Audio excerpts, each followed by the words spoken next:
Hi guys, so these are my morning musings, and I've been thinking quite a lot about an old adage that I used to live by, and it was hope for the best and expect the worst. And I used to justify that thought process by saying I'm not being pessimistic, I'm just being realistic. All the istics, I was like, I'm taking into account every possibility. So I'm not living with my head in the clouds. I'm being grounded and I'm being serious. That's genuinely what I thought. Until I read in the Bible, the word hope in the Strong's Bible is translated as expectation. So I got to thinking essentially what I was saying was expect the best and expect the worst. And so it made sense that my dreams became so muddled that it was hard to see reality for what it was and to see negative thinking for what it was. I used to conflate the two, and I would say I'm not being negative, I'm being real. But I thought, no, why does being real have to be so pessimistic? And then so I started thinking back to when I met with my neurologist last week, and he was explaining to me that in a year's time, we'll be able to move your treatment from every 6 weeks to every 6 months.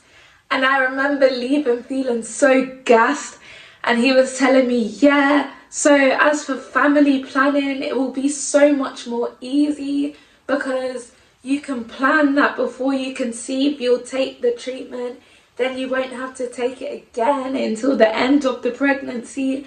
And I was thinking, this is so good. And then I stopped myself and I thought, Karis, what are you talking about? Like, why do you expect to still be on the treatment when this next chapter in your life happens?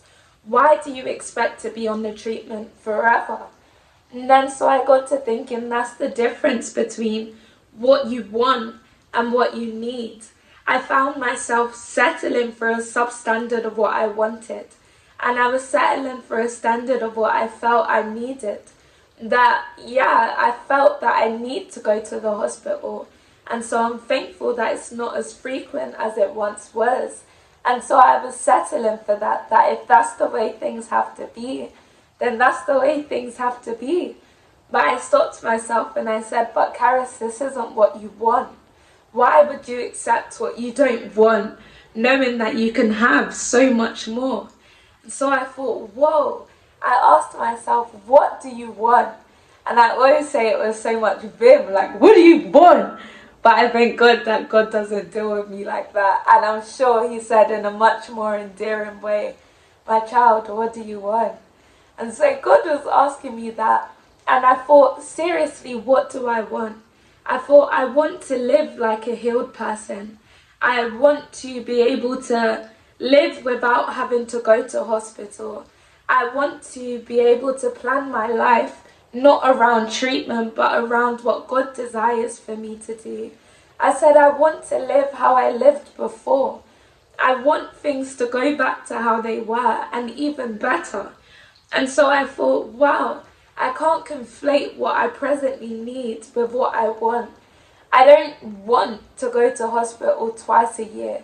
I don't want to go to hospital, full stop. I am done with signing autographs for these people. I'm done with my doctors loving me off. I'm done with all of it. But it took me having to reach that, I can't think of the word, conclusion. It came by me having to reach the conclusion of what do you want? And don't allow what you need to become the premise on which you base your desires. That was buzzy and poetic. And so I was just thinking, whoa, like no, let me go back to a standard of what I want. Not what I feel I have to have in this season, but no, what do you want? And so I just thought, wow. 'Cause you do what you say and you say what you do. That is what you know for Jesus. You do what you say and